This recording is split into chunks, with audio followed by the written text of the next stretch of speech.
And we are live.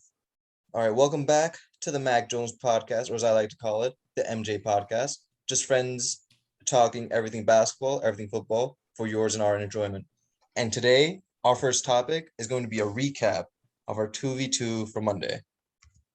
All right, so the results are here.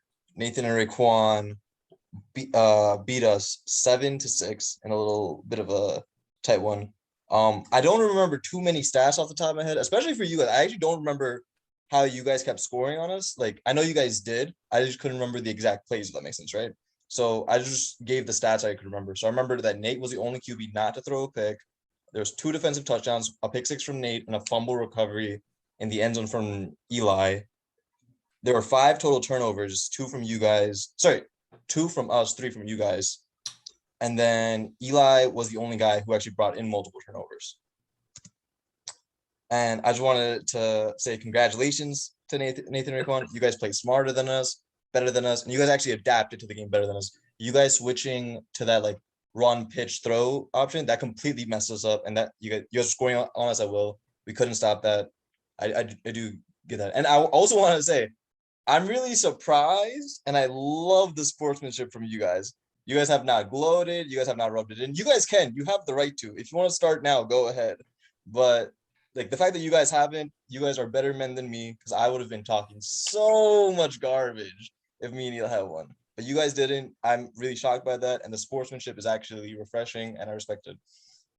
I think going forward for the next time we play, me and Nate talked about it a little bit, but I was like, we should not that it would have changed the results in any way, because you guys were just destroying us anyway, but on the offensive side of the ball. But I know that most times when people go into shotgun, I think they cut down the Mississippi count. So like how we had 5 Mississippi, I think we should do 3 Mississippi if you start in shotgun.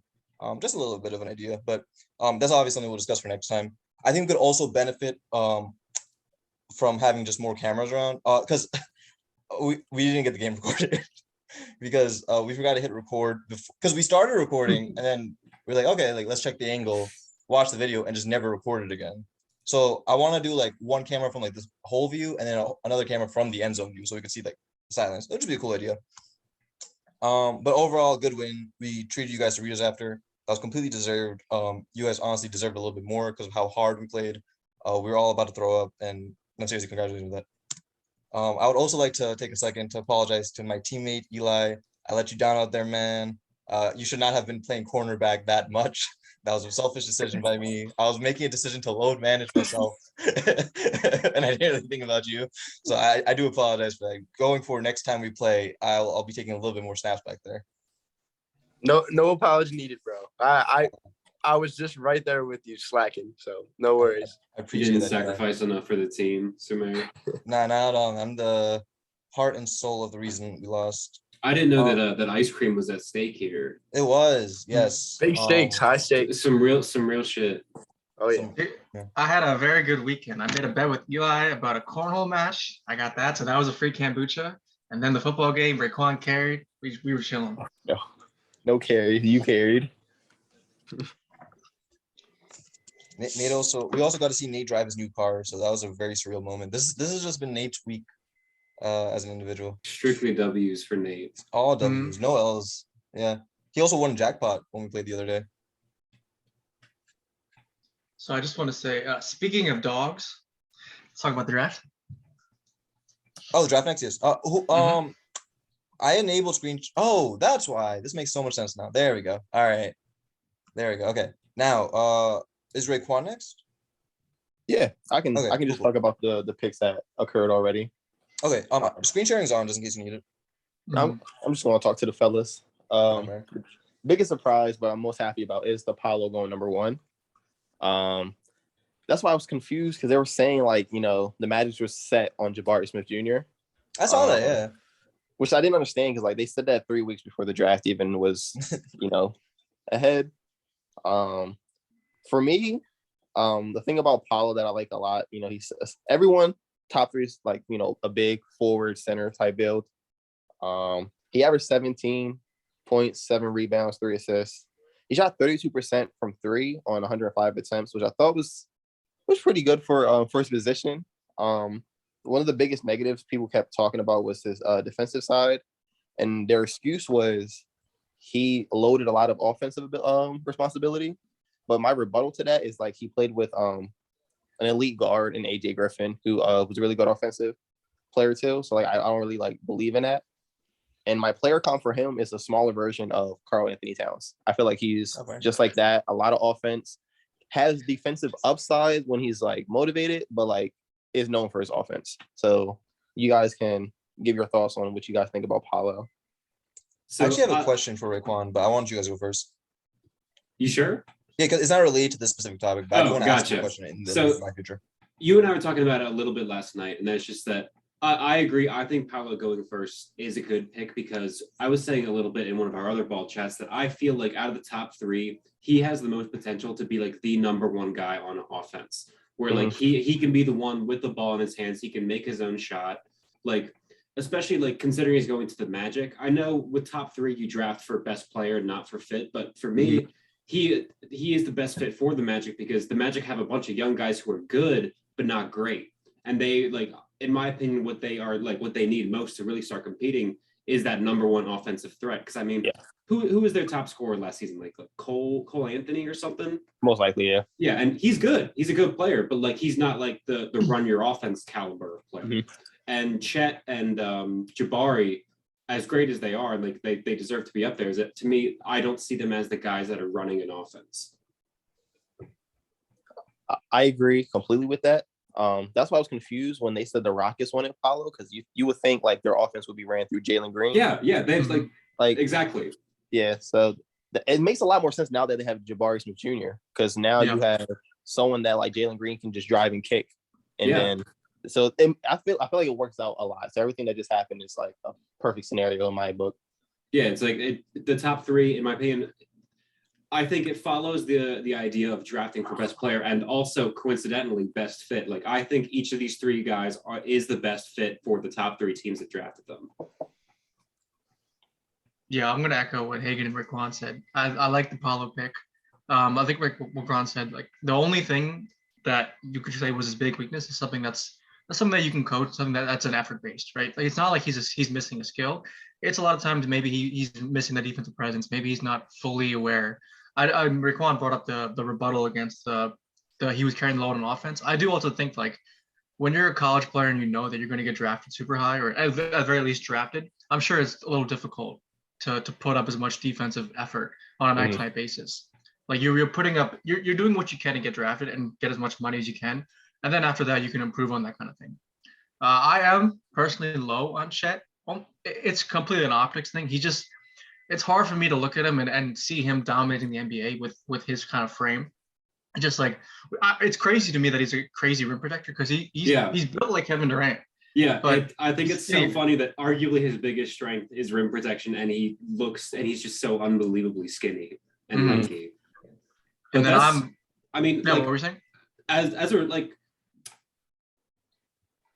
to me, it doesn't make sense how, because I mean, we have seen that he is a genuinely great shot blocker, rim protector. So like, there has to be something there. He has to have some kind of strength.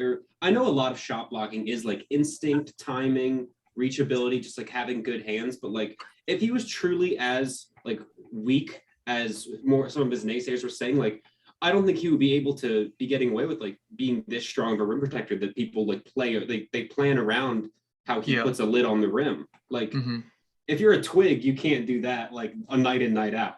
Yeah, I do want to see him gain some weight. At the very least, like he needs to be over 200. Like that's kind of ridiculous.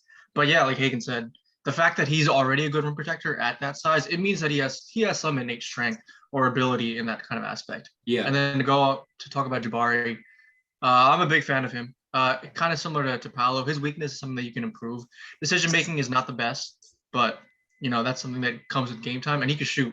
And for me personally, like what I kind of put an emphasis on when looking at young guys is their ability to shoot and their athleticism. And both Paolo and Jabari have been able to show that they can hopefully translate that to the NBA. Wait, quick side note, I didn't know this. He's 190. That's crazy. Yeah, he is what, 7'1"? 7 foot, 190. That's 190. insane, bro. He is. There's not much to him.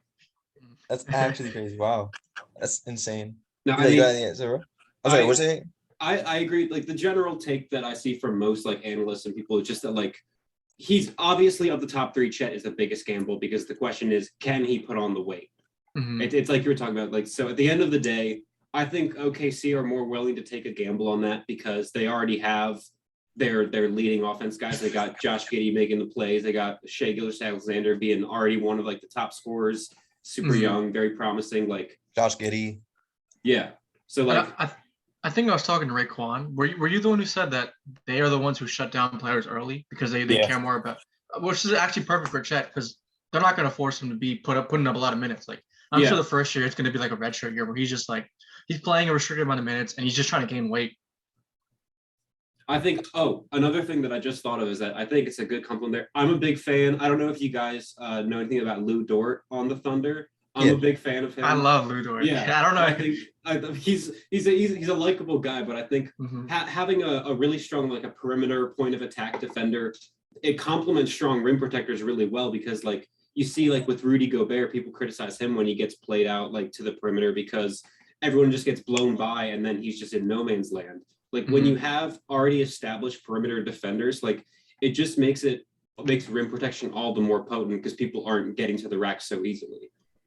And then when they do get there, they have to meet Chet. Well, the 7 foot. The optimistic view of Chet at the rim. For me, I feel like if I'm a GM or a coach of a team, this is a really far stretch. And if Chet can't put on the weight to become like a solid center, I think I would like copy what the Cavs do and like run him at like the small forward, like how they had like the Larry Marketing, Jared Allen, and Evan Mobley lineup. He is fast enough and lateral enough to compete on the perimeter. Not going to be elite, obviously, because he's still slow-footed. But he shot 41% from three. That is really good for a big. And he's just basically going to be Larry Marketing, but he can protect the paint if needed. So that's how I would run him if he can't put on the weight to be a solid center. I think that makes sense, like a 3 or a 4. Yeah. And then how's it going? No, you guys. I've been hogging the spotlight. No, you're good. I just want to ask you guys a really quick question because their pick is up. So we all know that the Blazers just made the Jeremy Grant trade. Have they picked yet? Actually they just picked Shaedon Sharp. Or no, okay, hold on, wait. It says they will select Shaedon Sharp, so not 100% confirmed yet, but that's what. Is my guy Benedict still there? Mathurin got drafted 6th. Yeah, I was going to ask you guys. Pacers got him. Yeah, I was going to ask you guys, who do you think the best pick for the Blazers is, given that they're more in given the Jeremy Grant trade? I don't really like this pick for the Blazers.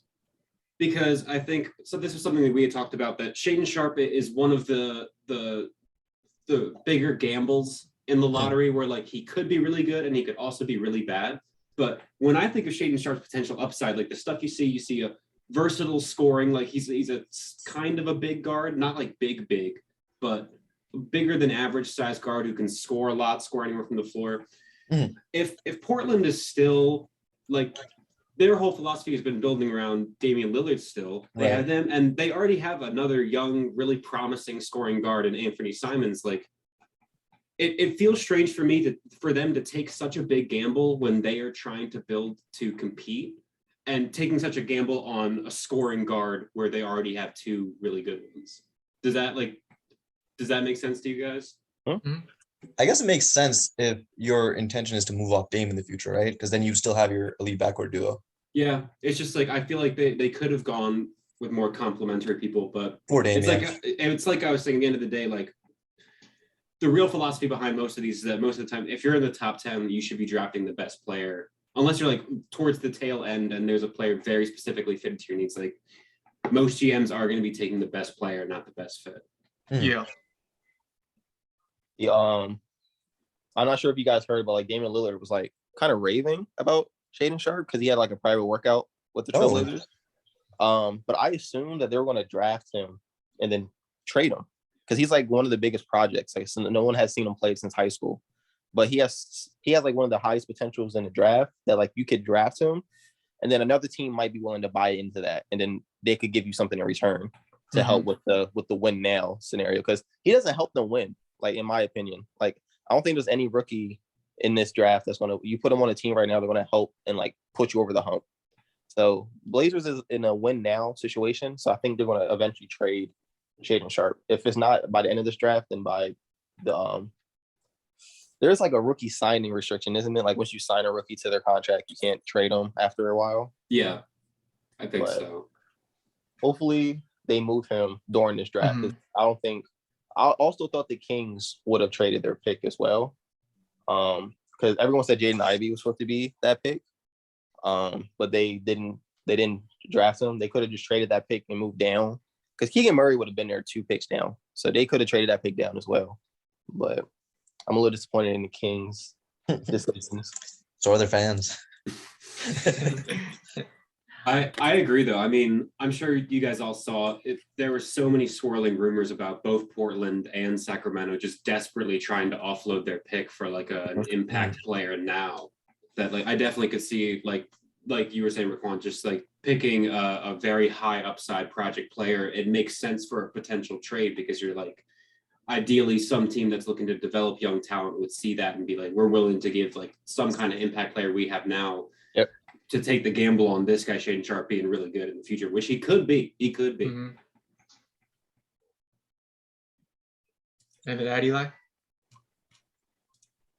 Yeah, I got a couple things. So Chet, we talked about him a little bit, how it might be hard for him to gain weight. Also, we discussed this in a chat, but he is like not revealing to teams his medical records. So I was wondering, do you guys think that he has some like weird condition where he can't gain weight, or something that would hurt his draft stock, like hidden in his medical records, that maybe won't make him like a great NBA player? I didn't know that. He didn't disclose any medical records, and I think that's pretty common to do that.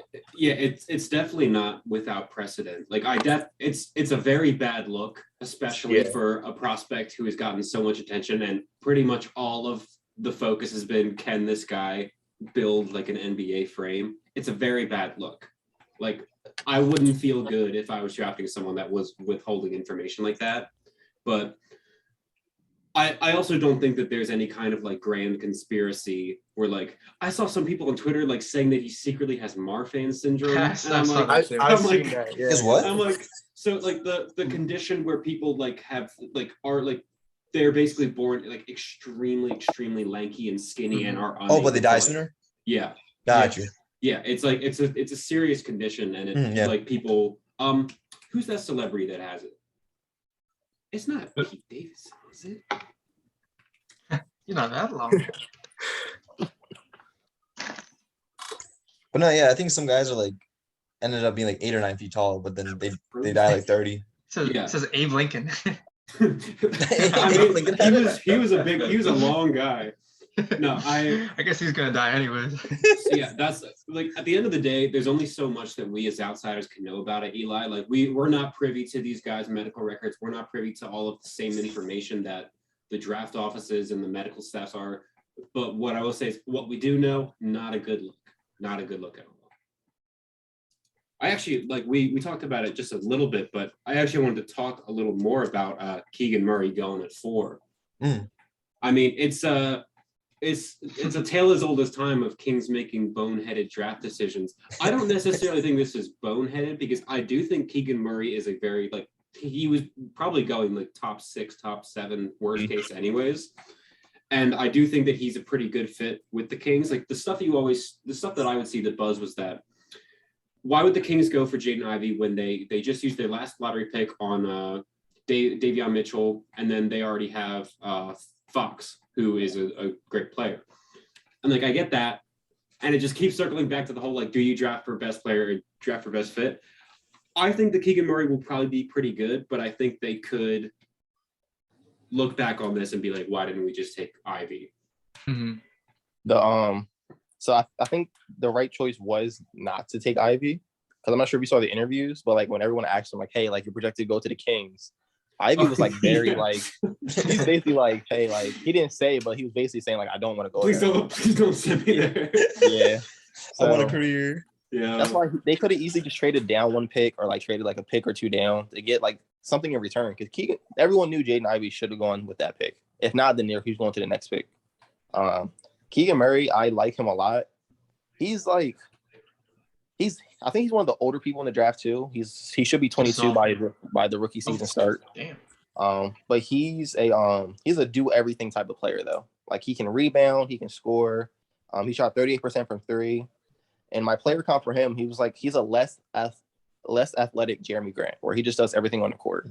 And he also averaged 2 blocks per game, which I thought was very surprising at 6'8". I really do like the pick, but for me, because I like him, I don't want to see him with the Kings. It's like one of those things. Mm-hmm.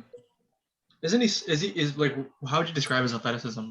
Is he above average athletic, or because he seemed, I don't know his scouting report, but when I saw like highlights of him, he just seemed a little slow. Yeah, he's definitely on the slower side, which is like weird because like at his position, a lot of the guys in the position are usually like bigger, more stronger. Mm-hmm. He just doesn't have the explosiveness. Like he has like the strength, but he's just not explosive and fast, which is like his downfall. He's also the most NBA ready too. Like you think he's the most ready to just like get on the court and just like contribute in a meaningful way. Like he's probably the most like immediate impact of the top like 5-ish picks. Yeah, like he's the closest to like where he's going to be at by the end of his career. Like he's like already built. He already knows his play style. Like he doesn't need to be found. Like he knows what he needs to do when he goes onto the court. So I thought that something maybe interesting about the Kings is that now that they have Domantas Sabonis, like I wonder if they would play Keegan Murray as like a small ball center, because I mean he's big enough that he can get away with being a small ball center. But like my big thing with Sabonis is that obviously you see him and he's a great player. Like he has a unique skill set, but he's a huge guy who plays center who can't defend. It's like what do you do with a guy like that? Like I feel like the selling point that I hear about Keegan Murray is that he's a strong, like he locks in on the guy that has the ball on the defensive end. And like that doesn't solve the problem of a lack of rim protection next to Sabonis, but I think that could be interesting. Like I feel like that's something they might experiment with during the season. The spacing for the Kings is also a question mark. De'Aaron Fox, he had a stretch where he was like really respectable, but everyone knows that's not his strong suit. He's not a shooter. Yeah, and then same with Sabonis, like he can knock down a 3 or 2, but like that's not his strong suit. That's not what you want him there for, yeah. Yeah, and then Keegan Murray, he's not a bad shooter, but he's definitely like on the streakier side. And everyone's shot percentage changes drastically once you get to the league because everything's just different. So the 3-point line moves back too. Yeah, so it's just different for them.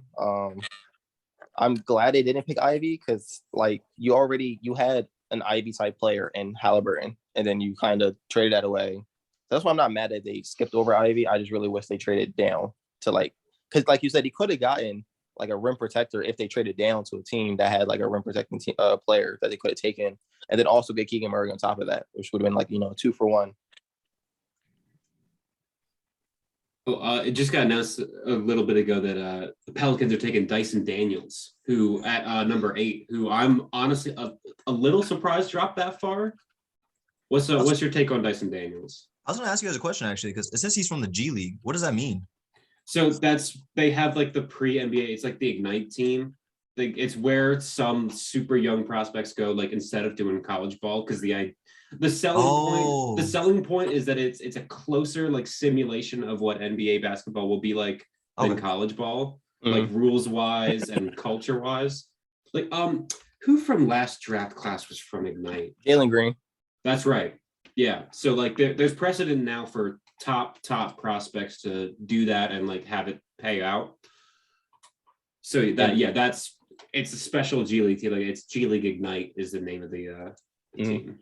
And the biggest bonus to that is they also get paid while playing. Before in college, it's changing now. Like the G League forces the college like NCAA to like now let players get sponsored because everyone didn't want to go to college because like they're like, hey, if I'm going to get drafted, I might as well go to the G League, get paid a lot of money, and then get drafted. So now colleges are allowing sponsorships so college players can get paid now. But that's what the G League is basically. Like you just skip college, you go to G League instead. Oh, that's cool. Thank you guys. Dyson Daniels. I think he's a project. 6'6". The funny thing is he weighs more than Chet. That's like the crazy part. He's an elite defender and a really good playmaker, but he's not like a bucket getter. He's a poor shot creator. But he studies the game a lot and he works really hard. So like I feel like the thing that's gonna help him thrive is he's just gonna outwork people. I think his player comp that a lot of people were going for was a very, very like model of like Ben Simmons, where like he just a good playmaker, good defender, but like his offense isn't there yet. He's Australian too, right? Yeah. It's a curse. All those Australians, great defenders, can't shoot the damn ball. No, I like that comp, just like in terms of what makes him appealing. And I think the Pelicans are pretty good, like well suited for that, because like honestly, I personally am very high on the Pelicans. I was very impressed by them last season, and I think with Zion back and everyone healthy, I think they are a real threat. And another thing on top of that is that the Pelicans don't really, I mean, assuming they have Zion back, they don't really have a lot of glaring flaws. So like you're not going to be drafted in the expectation like we need you to contribute at whatever your specialty is in order for us to succeed. Like it's going to be a relatively low pressure environment, because right now, like, I mean, nobody ever pays attention to the Pelicans. Like expectations are low, attention is low, but the potential is high. So like either he gets in on a winning team and he gets to participate in that, or like nobody watches the Pelicans games and they just let him develop. Like they might even send him back to the G League, you know? This was it was hard for them to mess up this pick basically, because they don't need anything. They're pretty much set. They just need to be healthy. So I'm kind of cool with this pick because it's a project. So like if he turns out well, great. Now you have like another weapon. If he doesn't, then like he doesn't affect your guys' like trajectory. I saw a lot of people pushing for the Pelicans to draft Ousmane Dieng at this spot for that exact reason, because he's like a high upside project player, like on a team that isn't super pressed to have these guys pay off. But who knows? Who knows when he'll go? He'll probably go somewhere between 10 and 20th. Yeah, and then to round out the top 10, let's see. Spurs drafted Sermi Sochan. He's one of my favorites. Player comp is like a Draymond Green. He's 6'9", 230. He can legitimately guard all 5 positions. Like he can actually guard every single position on the floor. And he's a really good transition passer and a good passer in general, which is basically like the Draymond mode. Like you defend and you can pass. He's not a good shooter. That's the one thing he would have to work on a lot. So that's why the Draymond comparison also works there too. His only flaw for me is that he gambles a lot on defense. So like sometimes he goes for the reach, he tries to place the pass in lanes, he gets beat back door because he's like too aggressive. But besides that, this is a Spurs type of player. You know, you play defense, you switch a lot, and then you just pass. So I like this pick. And to round out the top 10, it looks like Wizards are taking Johnny Davis, who is a prospect that, as I told you guys, I thought was a Taco Bell invention before like I realized that he was a lottery pick. Hey, can you guys explain him to me? Because that's my team, so I want to know what they drafted. I'll let Raekwon do the talking. Johnny Davis, he's one of the guys that I didn't look too deep into. From what I've heard, I think his biggest strength is shot creation. Like he's just really good at just getting his own shot. I think that's I'm assuming they're preparing for Bradley Beal to move on. Johnny Davis is just like he's one of the legit like get a bucket type of guys. You just pass him the ball and he'll get you a bucket in any type way. I think he's taller. Because I believe he's a guard if I remember correctly. But he's on the taller side if I remember correctly. Like I remember the face. I remember he played for Wisconsin. Like that. I do like the pick if they're preparing for Beal to walk. But my thing is if that's their plan, then just like ship out for everyone. Like because the Wizards are kind of like, oh, we have Bradley Beal so we can be competitive.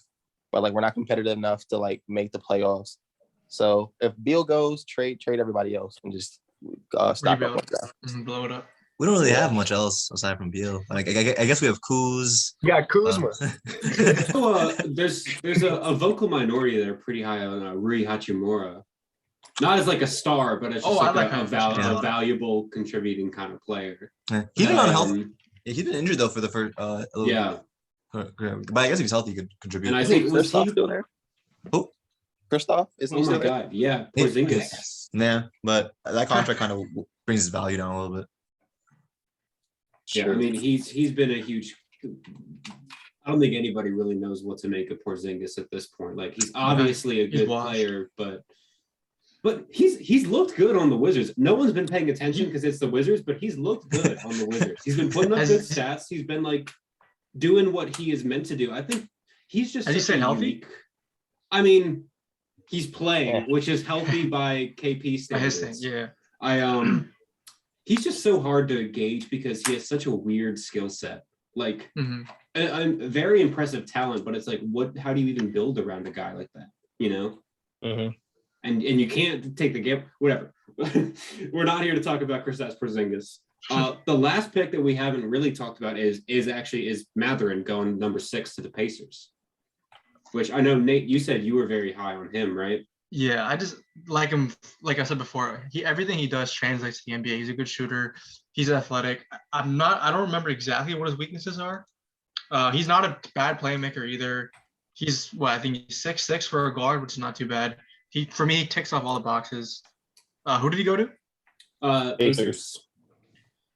It'll be interesting. We'll see Yeah, what I mean happens. that sounds good next to Halliburton. I mean, like you got a secondary playmaker, a guy who just like does a lot of good things on the court.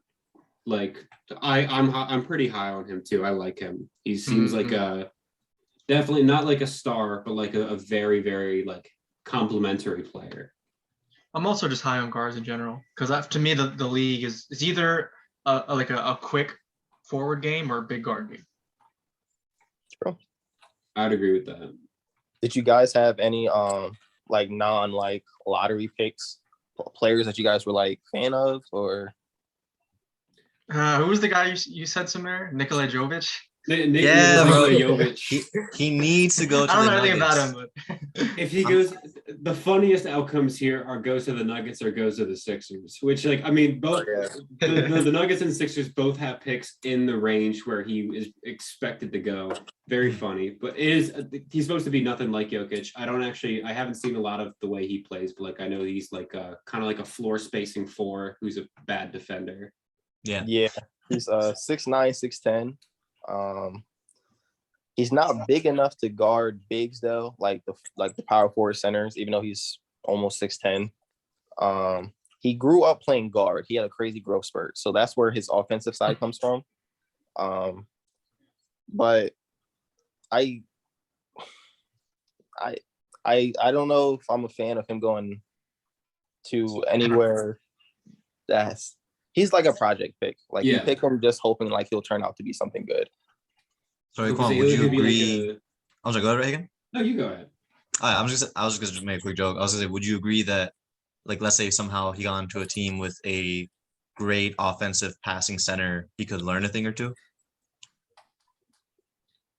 Maybe. I mean, Maybe, I don't know. maybe Jokic could learn a thing or two from him. I brought him up briefly before, but Ousmane Dieng is a name that I'm interested in following, just because I don't know if you guys know the prompt on him. Basically, he's like a pretty big forward who has a lot of potential, but hasn't really been productive at any kind of like real high level, but very high upside. I think he's from New Zealand, but I'm very excited to see. I hope that he goes to a team that doesn't care about him being good to start, because I think that he has the potential to be really good. Yeah, and I think it looks like we're running out of time, so we might want to wrap up the draft segment here. Any final thoughts? For me, I have a couple guys that I really like. Walker Kessler, he played with Jabari at Auburn. The best rim protector. So any team that needs a rim protector, you should go for him. And what my favorite, who hasn't been drafted yet, is Jalen Duren. I followed him throughout high school.